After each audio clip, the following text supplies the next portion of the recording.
Some companies are not paying Christmas bonuses to employees in Jamaica. Welcome to episode 129 of The Unequal Perspective. I'm Matt, joined by Sarah, and the third member of our team, managing the soundboard and making sure we sound professional, is Rich. Welcome back, everyone. Today we're doing a really crucial and timely analysis.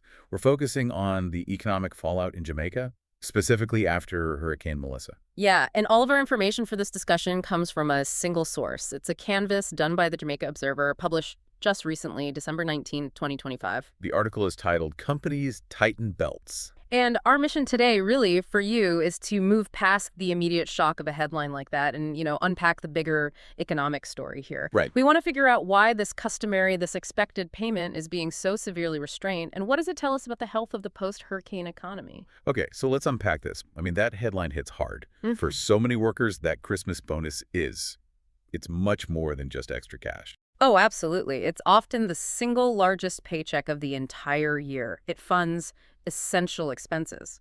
So when the Observer reports that this is being pulled back or even canceled, that's a really loud signal, isn't it? It says a lot about the strain hitting corporate Jamaica right now.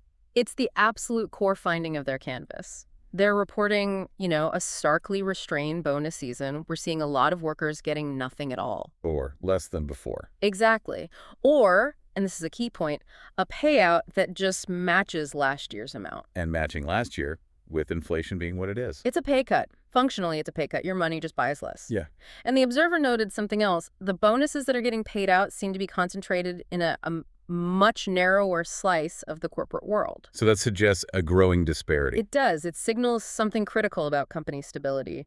Some firms are clearly navigating this post-storm landscape much better than others. That makes sense. This isn't some generic downturn. It's very specific to the localized economic chaos from the hurricane. It is. The article rightly labels it the post-Melissa economy, and these are local companies trying to find their footing after a major disaster, which is now layered on top of all their other financial burdens. So let's get into that deeper why. The Jamaica Observer quotes an economist, Keenan Falconer, and he really gives us a framework for understanding this belt tightening. He does. And his argument is that this isn't about companies suddenly being, ungenerous. It's a reaction to deep systemic financial stress. So what are these pressures that Falconer identifies? If you connect this to the bigger picture, Falconer frames it as firms bracing for a kind of perfect storm of economic shocks. Hurricane Melissa is the obvious one. That's the immediate acute shock, physical damage, supply chain disruption, all of that. But it's combined with elevated inflation that's been stubborn for months. And high interest rates. High interest rates, which make borrowing just punishingly expensive. And on top of it all, there's this pervasive sense of uncertainty, both globally and at home, that just paralyzes any kind of long-term planning. That point on interest rates, that's where the belt tightening really comes into focus. So for you listening, think about what the high cost of capital means for a CEO in December. It means cash is king. Preserving cash becomes the absolute top priority. Right. When rates are high and credit is tight, every dollar you save today is worth more than a dollar you might have to borrow next month just for repairs or operational costs. Falconer says the strategy is pure cash preservation. So they're sacrificing the bonus, which is an optional expense, to build a buffer. Precisely. They are anticipating, this is a quote, potentially more challenging conditions heading into 2026. So for companies that sell directly to the Jamaican public, their customers' pockets are already squeezed. Exactly. Their margins are under immense pressure. Then you add the cost of storm repairs or higher insurance premiums, and suddenly that bonus. It's no longer seen as affordable. It's a direct threat to the firm's survival. It's a really dire prediction for the first quarter of the new year, then, that they're cutting this now to shore up their defenses. It's a classic move. When capital costs are high and future revenue is a big question mark, the bonus is always going to lose out to things like utility bills, inventory, or just making payroll for your core staff. Let's move to the specifics, because the Observer Canvas had some fascinating details on how companies are managing this whole process. Yes, these case studies, they're incredibly revealing. They tell you a lot about the level of financial anxiety. So let's start with the marketing firm. Okay, so this firm, they didn't just cancel the bonus. They formally told their employees that the customary Christmas week gratuity was delayed. Delayed. Yeah. And the payment was made contingent on What was the phrase? Subject to cash flow availability. Wow. That language is so telling. It's a public admission that they are struggling with liquidity right now. It's not about profitability in the abstract. It's about not having the actual cash in the bank. They might have clients who owe them money, but if that money hasn't landed, they can't pay. What a terrible signal to send to your employees right before the holidays. It basically tells them, we want to pay you, but we're also just waiting on our own paychecks to keep the lights on. Okay, then there was the Kingston-based manufacturing company.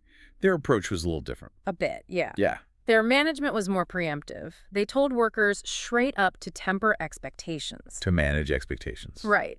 They were told the bonus would likely match last year's level or, and this is the key part, come in lower. It's a strategy, right?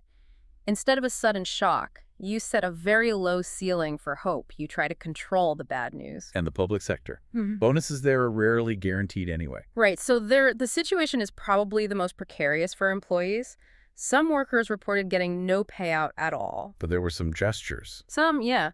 It speaks to the need to do something for morale. Some institution heads said they try to provide small seasonal gestures, maybe a gift basket or a meal instead of cash. A nice thought, but that doesn't pay the bills. No, not at all. And you touched on something earlier that's so important here.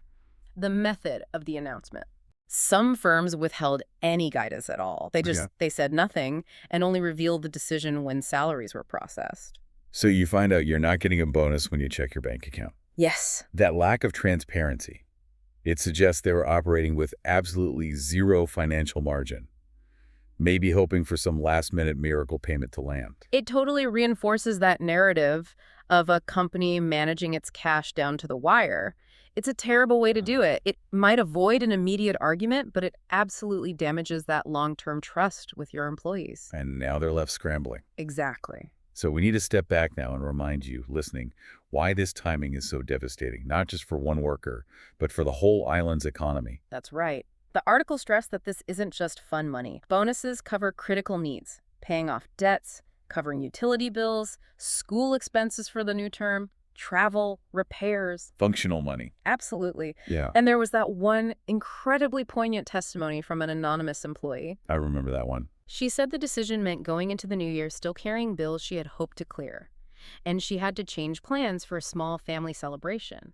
It makes the whole macro issue feel very, very personal. So that raises the big question. What are the broader implications for the national recovery? Falconer warned that this restraint comes at, I think he said, an awkward moment for the economy.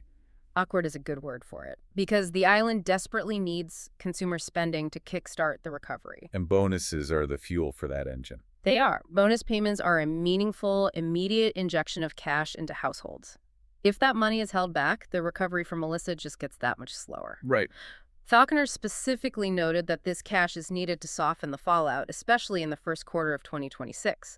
That's when the storm's economic impact is expected to really hit hardest. And if households are going into Q1 with less savings and more debt, the whole economy will just lag. So you start to see that negative feedback loop. Companies cut bonuses to save cash for 2026. Which means households immediately spend less, they defer purchases. Which leads to lower revenues for those same companies in the first quarter of 2026, forcing them to keep cutting. It's a downward spiral. The corporate belt tightening directly translates into depressed consumer demand. The companies need the spending boost just as much as the employees do. In the long run, yes, it can become self-defeating. But, and this is a crucial distinction, not all employers pulled back. There were definite pockets of resilience. We absolutely have to highlight those. The Observer did find positive case studies, particularly in the tourism sector. Which is significant because tourism was one of the hardest hit areas. It was. And yet, at least one major hotel group in Western Jamaica paid bonuses, even with some of their resorts still closed for repairs. That is a remarkable display of commitment. Why would they do that? Is it about retaining skilled staff? That's definitely part of it. Employee loyalty is key after a crisis. But it also suggests a few other things. One, some of these larger tourism companies probably have better access to foreign exchange or maybe superior insurance coverage. So they have a better cash buffer. They aren't as reliant on those tight domestic credit conditions. Exactly. And the quote from the staff member, it just captures the impact perfectly. She said, I feel so blessed to be employed by this company during such a tough time. That right there, that's the return on investment and morale. It is. She goes on to say the company stood by them and that they were one of the lucky ones to receive a bonus. And that brings us back to Falconer's analysis of what paying a bonus signals. Hmm. For those companies that paid, it's not just a generous act. No, it's a clear indicator of their own financial stability and resilience. It's a public signal that says, we are healthy enough to afford this. A vote of confidence in their own future. And more than that, it's an implicit recognition of that wider economic need we were just talking about. They understand that to kickstart recovery, people need to spend. So by empowering their own staff to spend, that money cycles back into the domestic economy. It softens the impact on their suppliers, on their future client base. It's really enlightened self-interest, and it contrasts so sharply with the short-term defensive cash hoarding we're seeing elsewhere. So you synthesize all this data, the Christmas bonus becomes a highly sensitive barometer of corporate health right after the hurricane. That's a perfect way to put it. Those paying the bonus are resilient, stable, confident. Those delaying or cutting it are reflecting the acute strain of the environment, the high cost of borrowing, the tight credit, the post-storm losses. It gives you a clear map of who is weathering this crisis and who is really struggling. So what does this all mean for you? Well, the pressure on Christmas bonuses in Jamaica reveals this delicate economic tightrope that firms are walking into 2026. They're trying to balance their own solvency, which is a vital defensive move. Against the equally critical need to support employee morale and really to get the domestic economic recovery started. And ultimately, while that financial prudence is necessary, the decision to actually pay a bonus, even a modest one, becomes this powerful public signal of commitment. And confidence. It differentiates the businesses that are planning for the next decade from those just trying to survive the next quarter. Which leaves us with a final, provocative thought for you to consider.